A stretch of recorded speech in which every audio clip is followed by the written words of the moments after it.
కులగజ్జాను నీకే ఒళ్ళంత గజ్జి ఉంది కదరా. ఇట్ట అనుకుంటావు పొద్దాక ఇట్ట అనుకుంటావు ఇట్ట అంటావు ఇంట్లోనండి మా బెడ్రూమ్లోకి వెళ్ళి కూడా మరి గోళ్ళ దూకి నైట్ టైం కూడా వెళ్ళి అచ్చెన్నాయుడు గారిని వీళ్ళందరినీ ఎలా లాక్కొచ్చావు? మురళీకృష్ణ నోరు అదుపులో పెట్టుకొని మాట్లాడమని చెప్తున్నాను.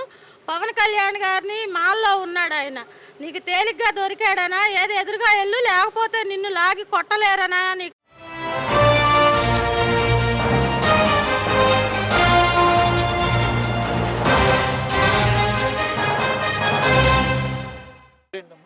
నా పేరు సత్యవతి మాదల్ అండి. ఓకే, ప్రజెంట్ ఇప్పుడు రాష్ట్రంలో జరుగుతున్న రాజకీయ పరిణామాలు ఎలా ఉంటుంటే ఈ ప్రభుత్వం రెడ్ బుక్ అడ్డంగా పెట్టుకొని ప్రజలను తొక్కేయడం, గతంలో చేసిన తప్పులను ఇప్పుడు రెక్టిఫై చేసి గవర్నమెంట్ అడ్డంగా పెట్టుకొని అరెస్ట్ చేయించడం అనేది జరుగుతుందని అంటున్నారు. నిజమే అంటారు ఈ మాట? ముందుగా అది ఎందుకు నిజమైందండి? రెడ్ బుక్ మేమందరం వెయిట్ చేస్తున్నాం, రెడ్ బుక్ ఎప్పుడు తీస్తాడని. గత ప్రభుత్వంలో నాయకుల దగ్గర నుంచి అందరూ చంద్రబాబు నాయుడు గారిని కానీ పవన్ కళ్యాణ్ గారిని కానీ తిట్టనోళ్ళు లేరు వైఎస్సీపీ పార్టీలో. ఈ పోసాని మురళీకృష్ణ మాత్రం రెచ్చిపోయాడుగా. మరి పవన్ కళ్యాణ్ని అంత అధ్వానంగా తిట్టాడు. ఒకే ఇండస్ట్రీలో ఉండి ఎవరినంటవా నువ్వు? కులం పేరుతో దూషిస్తున్నావు.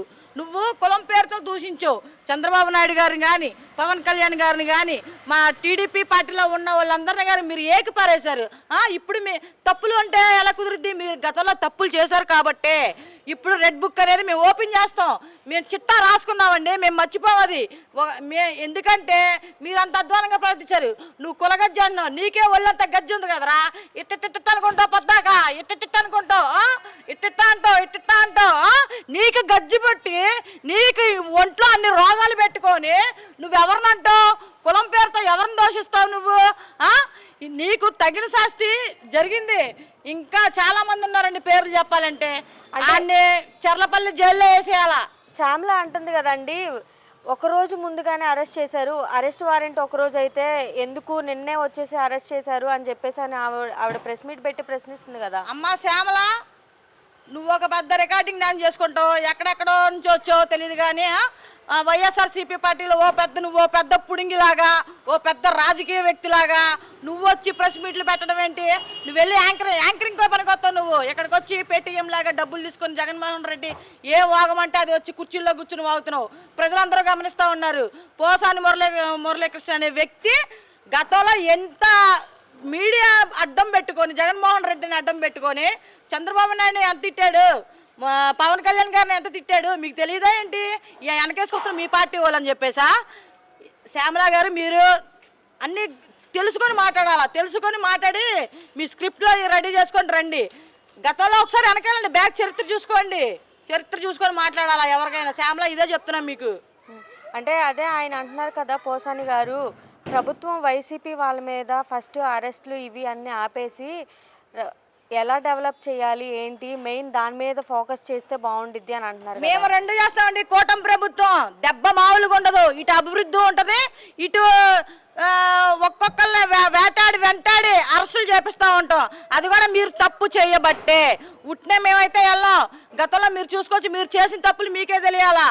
మేము ఇటు పక్కన రోడ్లు సాఫ్గా వేపిస్తూ ఉంటాం, అటు మీకు సైలెంట్గా కేసులు కూడా కట్టి మిమ్మల్ని లోపలేస్తాం.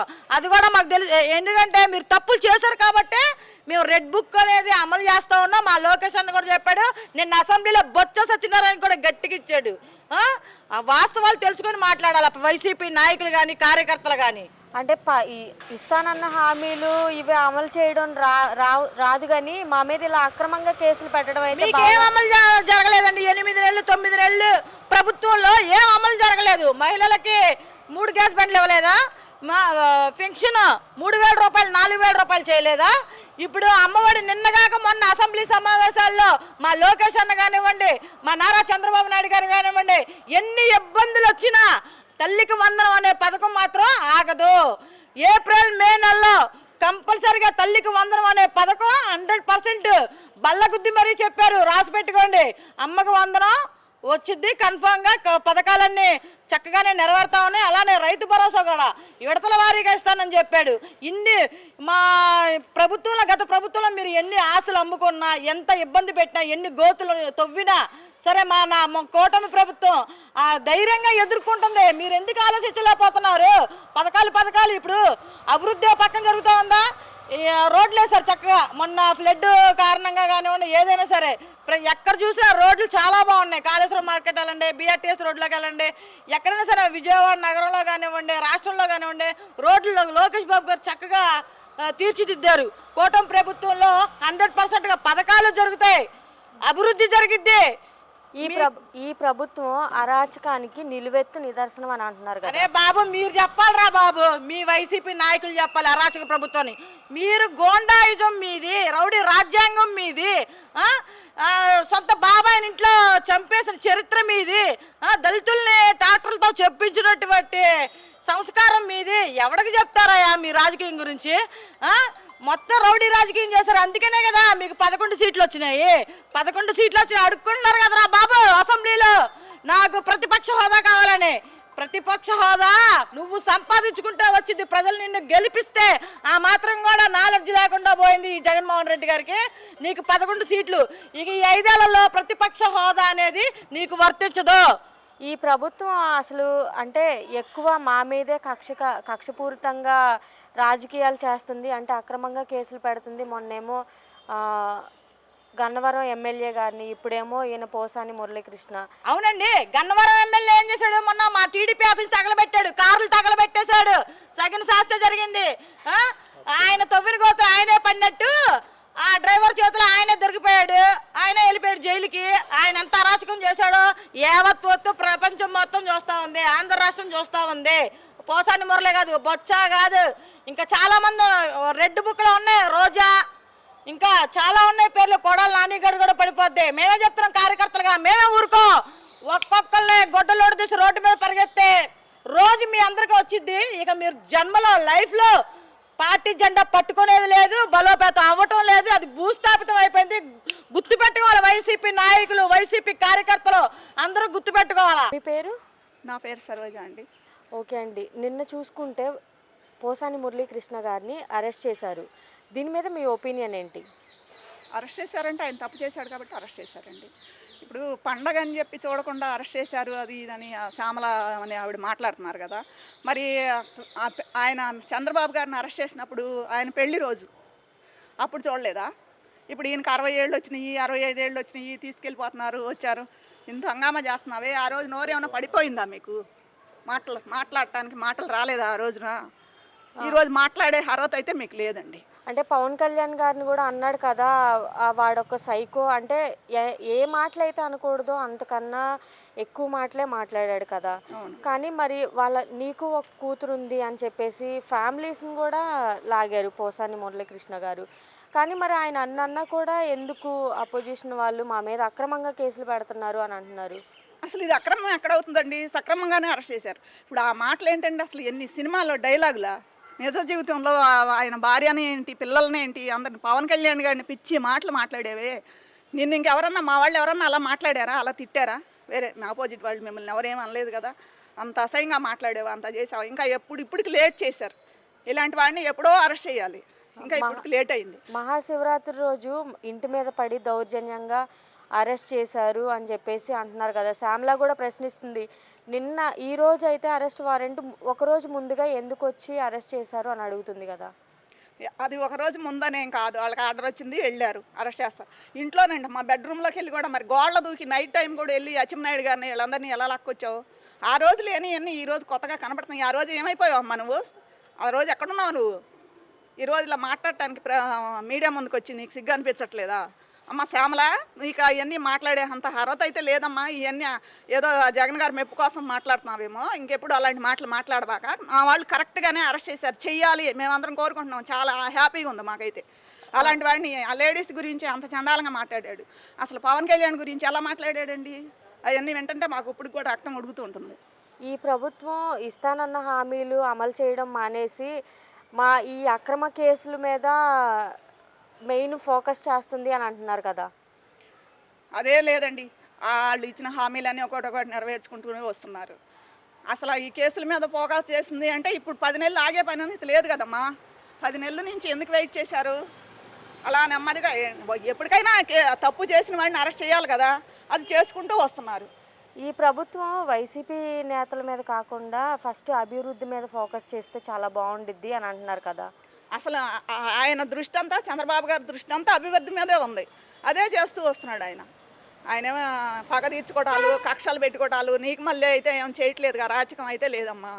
కరెక్ట్గా ఎవరిని ఎప్పుడు అరెస్ట్ చేయాలో చూసుకునే చేస్తున్నారు. అంటే పోసాని మురళీకృష్ణ గారిని అరెస్ట్ చేయడం అనేది చట్టపరంగా వెళ్ళారంటారా లేదంటే కక్షపూరితం అంటారా?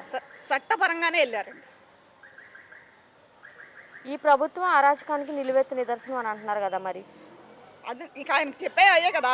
మాట్లాడితే బయటకు వచ్చి మాట్లాడే మాటలు ప్రెస్ ముందు పెట్టేది అన్నీ వీళ్ళు అలా చేశారు ఇలా చేశారు అన్నీ అబద్ధాలు మాట్లాడతారు. జగన్ గారికి వచ్చింది విద్య అది ఒక్కటే చేసింది. ఆయన పచ్చగా వాళ్ళకి ఊరంతా పచ్చగా ఉంటుందని చెప్పేసి అవతల వాళ్ళ మీద పడి ఎంతసేపు ఇది చేశారు అది చేశారు అని చెప్పేసి ఏడుస్తున్నారు. అంతే, కరెక్ట్గానే నడుస్తుంది. అన్ని పథకాలు బాగానే చేస్తున్నారు. ముందు అసలు మనకు డెవలప్మెంట్ కావాలనే ఆలోచనలోనే ఉన్నారు. కానీ ఎప్పుడు ఈ కక్షలు తీర్చుకోవాలి, కోపాలు పెట్టుకోవాలి ఇవన్నీ ఉంటే ఎప్పుడో ఈ వాడికి అందరినీ తీసుకెళ్ళి పడేసేవాళ్ళు కదా. బాబు గారిని తిట్టావా, లోకేష్ని తిట్టాడా, ఎంతమందిని తిట్టాడమ్మా ఆయన. అందరికీ బాధ వేస్తుంది కదా ఆ మాటలు వింటుంటేను. ఇప్పుడు నీ ఇంట్లో వాళ్ళని తిడితే నువ్వు ఎంత బాధపడతావు? ఈరోజు నిన్ను అరెస్ట్ చేశారని చెప్పేసి నువ్వు ఆవిడ నుంచో బయట మాట్లాడిన ఆవిడ ఆ రోజు ఏమైపోయింది? ఈరోజు ఎక్కడి నుంచి వచ్చావు నువ్వు? ఈరోజు నిన్ను ఆ పదవిలో కూర్చోబెట్టి నీకు డబ్బులు ఇస్తున్నాడని మాట్లాడుతున్నావా నువ్వు? అది తప్పు కదా. కరెక్ట్గా చేస్తున్నారండి. కూటమి ప్రభుత్వం కరెక్ట్గా చేస్తున్నారు. అమ్మా మీ పేరు? నా పేరు ఈశ్వరి అండి. ఓకే, నిన్ను చూసుకుంటే పోసాని మురళీకృష్ణ గారిని అరెస్ట్ చేశారు కదమ్మా, దీని మీద మీ అభిప్రాయం ఏంటి? మామూలుగా కాదండి, పోసాని మురళీకృష్ణ నోరు అదుపులో పెట్టుకొని మాట్లాడమని చెప్తున్నాను. పవన్ కళ్యాణ్ గారిని మాల్లో ఉన్నాడు ఆయన. నీకు తేలిగ్గా దొరికాడనా? ఏది ఎదురుగా వెళ్ళు, లేకపోతే నిన్ను లాగి కొట్టలేరనా? నీకు అంత ధీమా? అసలు నీ నోరేనా అది? కడుపుకి ఏం తిన్నావు పోసాని మురళీకృష్ణ? సిగ్గులేదా నీకు? ఫ్యామిలీల మీద పడుతున్నావు, కడుపుకు ఏం తింటున్నావు నువ్వు? అసలు నీకు లేరా పిల్లలు? పిల్లల మీద పడిపోతావేంటి? వాళ్ళ పిల్లల మీద వీళ్ళ పిల్లల మీద చెత్త మాటలు మాట్లాడితే మాత్రం పళ్ళు రాలిపోతాయి. అమ్మ, ఆయన్ని అరెస్ట్ చేయడం అనేది కక్షపూరితంగా చేశారు అని చెప్పి యాంకర్ శ్యామ్లా గారు ప్రెస్ మీట్ పెట్టి అంటున్నారు కదా. అరెస్ట్ వారెంట్ ఈ రోజు అయితే ఎందుకు ఒక రోజు ముందుగా వచ్చి అరెస్ట్ చేశారు ఆయన్ని అని చెప్పి ఆవిడ అడుగుతుంది కదా. శ్యామలా గారు, నువ్వు సపోర్ట్ రామాకమ్మా. నువ్వు యాంకర్గా ఉండు. నీకు చేతనైతే రాజకీయంగా ఉండి మంచి పనులు చెయ్యి. జగన్ పక్షాన్ని చేరి జగన్ పార్టీలో చేరి చెడిపోమాకమ్మ. నువ్వు పోసాని మురళీకృష్ణ ఎన్నో వాగాడు, మీడియా ముందు ఎన్నో ఉన్నాయి ఎవిడెన్స్. కావాలంటే ముందే కాదు అసలు ఎప్పుడో అరెస్ట్ చేయాలి పోసాని మురళీకృష్ణని. అసలు 4 పీకాలి. మేము ఆడవాళ్ళం అక్కడ ఉంటే మాత్రం నోటికి కుట్టేసేవాళ్ళం సూదితో. పోసాని మురళీకృష్ణ, నీకు మైండ్ అసలు పని చేస్తుందో లేదో, ముందు మైండ్ మంచిగా సెట్ అవుతుందో లేదో చూసుకొని మాట్లాడు. నువ్వు నీ నోటికి వచ్చింది మాట్లాడితే మాత్రం మాట్లాడటానికి నోరు ఉండదని చెప్తున్నా.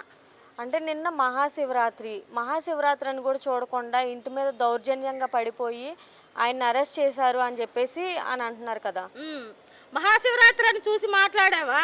పుణ్యకార్యం చేసే రోజున ప్రతి భక్తుడు జాగారం చేయాలి, శివదర్శనం చేయాలి, అభిషేకాలకు వెళ్ళే వాళ్ళని పట్టుకొని నీకు సిగ్గు లేకుండా కడుపు నిండా 3 పూటల తిండి తిని నువ్వు మనుషుల మీద దున్నపోతులాగా ఎగిరెగిరి పడతావా? నువ్వు ఇళ్ళ మీదకి వచ్చి దాడి చేస్తావా? మరి పర్వదినాన్ని నువ్వెందుకు వచ్చావు? పర్వదినాన్ని చంపినా కానీ అరెస్ట్ చేయకూడదా? అది నీ లెక్క, అది నీ రాజ్యాంగమా? నువ్వు రాసుకున్నావా లేకపోతే జగన్ చెప్పాడా నీకు? హామీలు అమలు చేయలేక అక్రమ కేసులతో కక్షపూరిత రాజకీయాలకి తెరలేపుతున్నారు ఈ ప్రభుత్వం అని చెప్పి శ్యామల అంటుంది. శ్యామల, ఓసారి వెనక్కి 5 ఏళ్ళు వెనక్కి వెళ్ళమ్మా. నువ్వు వెనక్కి వెళ్ళి మీడియాలు చూసుకోమ్మ. శ్యామల, ఏంటో గుడ్డెద్దు చేలో పడినట్టు జగన్ వచ్చి ప్రభుత్వాన్ని ఆగం చేశాడు. నువ్వు వచ్చావు మధ్యలో. నువ్వు ఒక పిల్ల కాకిలాగా ఉండు. నీకు యాంకరింగ్ చేయటం వచ్చా అని రాజకీయం కూడా తెలిసినట్టు మాట్లాడకు. కడుపుకు అన్నం తినే మాటలు ఎవ్వరు మాట్లాడు. అసలు ఏ పని చూసినా అస్తవ్యస్తంగా చేసి రాష్ట్రాన్ని అదో గతి పట్టించి ఈ రోజున డెవలప్ చేస్తుంటే రాళ్ళు విసరటం కాదు. అక్రమంగా అరెస్టులు చేసింది ఎవరో మీరు జనంలోకి వచ్చి మాట్లాడండి, తెలుస్తుంది. మీడియా సాక్ష్యాలు ఎన్నో ఉన్నాయి. ఒట్టి మాటలు మాట్లాడటం కాదు. శ్యామల, నీకు ఈసారి మాత్రం బాగోదు. పవన్ కళ్యాణ్ గారిని కానీ మా కూటమి ప్రభుత్వంలో వేలెత్తి చూపించే అర్హత మీకు లేదని నేను మీడియా పూర్వకంగా చెప్తున్నాను. ఈ ప్రభుత్వం అరాచకానికి నిలువెత్తు నిదర్శనం అని అంటున్నారు. ఎవరు అరాచకం చేసింది? ఎవరమ్మా? ఎవరు అరాచకం నిర్వాహకం చేశారు. పిచ్చి సారాలకు తయారు చేసి జనాన్ని పొట్టను పెట్టుకున్నాడు జగన్. వాళ్ళ భార్య పిల్లలు ఈ రోజున రోడ్డును పడ్డారు. వాళ్ళకు ఉపాధి లేదు, వాళ్ళకి కనీసం ఏది ఆదాయం వచ్చే విధంగా ఎటు చేయలేదు జగన్. అన్ని గూల్పేసి ప్రజావేదికలు అన్ని గూల్పేసి ఎటొచ్చి పాలిటిక్స్లో ఎంతమందిని అన్యాయం చేశాడు జగను. జగన్ గురించి ఈరోజు నీతులు రోజా కూడా మాట్లాడుతుంది. రోజా నీకు అసలు సిగ్గుందా? నీకు అసలు సిగ్గుందా? అంటే పవన్ కళ్యాణ్ జోలికి వంశీని చెడగొట్టిందా మీరు కదా? వల్లభనేని వంశీని చెడగొట్టి ఈరోజు ఉసిగొలుపుతున్నారు. ఏందో అంటారే, ఒక గొర్రెకి మెళ్ళ గంట కట్టి ఏది చెప్పమంటే అది ఆడుద్ది అన్నట్టుగా మీరు వల్లభనేని వంశీని వాడుకొని టీడీపీ నుంచి వచ్చాళ్లే అని మీరు వెన్నుపోటు పడిసి ఈరోజు వల్లభనేని వంశీ అరెస్ట్ కావటం కాదు, ఆ పనులని చేయించింది మీరు, అసలు చెడగొట్టింది మీరు. ఈరోజు జగన్ ఎన్ని చేసినా అనట్లేదు. నువ్వు మరి నీ పార్టీలో ఉన్నాడికి నువ్వు హామీ పలకుండా ఎలా నువ్వు వల్లభనేని వంశీని తిడుతున్నావు అంటే తెలుగుదేశం పార్టీ నుంచి వచ్చాడు. సిగ్గు తెలియాలి వల్లభనేని వంశీ, నీకు సిగ్గుండాలి నీకు అసలు. ఈ ప్రభుత్వం వైసీపీ నేతలపై కాకుండా అభివృద్ధి మీద దృష్టి పెడితే బాగుంటుంది. అభివృద్ధి మీద ఏ రోజు ప్రమాణ స్వీకారం చేసిన తెల్లారి నుంచి అభివృద్ధి మీద పనులు పెట్టారు. కూటమి ప్రభుత్వం ఏం చేస్తుందో జనసేన పవన్ కళ్యాణ్ చేసేది, సీఎం గారు చంద్రబాబు నాయుడు గారు చేసేది అభివృద్ధి పయనంలోనే. మీరు ఏమి తెలియకుండా మాట్లాడొద్దు, మేము అన్నీ చూసుకుంటున్నారు. అభివృద్ధి పైన అందరికి పుట్టిన దగ్గర నుంచి చచ్చే వరకు ప్రభుత్వం హామీలు ఇచ్చి ప్రభుత్వమే పోషిస్తుంది. అలా జగన్ నేర్పి బటన్ నొక్కుడు అనే పేరుతో మొత్తం దోచుకున్నారు. పందికొక్కుల్లాగా గుమ్మి కింద పందికొక్కుల్లాగా దోచుకొని రాష్ట్రాన్ని అప్పుల పాలు చేస్తే ఇప్పుడు చంద్రబాబు నాయుడు గారు మరి తల్లిదండ్రులకి ఈ రోజున వృద్ధాప్య పింఛను 4,000 పెంచాడు. నువ్వు పెంచావా జగను? నీ అమౌంట్లో ఎంత ఉంది? రోజా ఒకప్పుడు మినిస్టర్ పదవి చూసుకొని తిరుమల ఆలయాన్ని ఆగం చేసింది. సిగ్గుందా రోజాకి? నా అధికారం చేతిలో ఉందని నా ఇష్టానుసారంగా చేస్తానని ఎవరు పడితే వాళ్ళని గుళ్ళోకి తీసుకొచ్చి గొడవలు పెట్టావు. అట్లీస్ట్ లడ్డు ప్రసాదంలో కూడా నువ్వు చేసావు అవినీతి. నీది ఒక బతుకు రోజా. ఇప్పుడు ఈ పోసాన్ గారి విషయంలో చట్టపరంగా వెళ్ళిందంటారా, కక్షపూరితం అంటారా? చట్టపరంగానే అసలు ఎప్పుడో చెయ్యాలి. అప్పుడు మీ రోజులు కాబట్టి ఊరుకున్నారు. ఇప్పుడు ఊరుకోవాల్సిన అవసరం లేదు. మేము ఊరుకోము అసలు మీరు వచ్చి పవన్ కళ్యాణ్ కానీ చంద్రబాబు నాయుడు కానీ ఒక తెలుగుదేశం కార్యకర్తనే కానీ అట్లీస్ట్ మీరు ఒక్క మాట అంటానికి కూడా వీల్లేదు. మేము ఊరుకోం కూడా.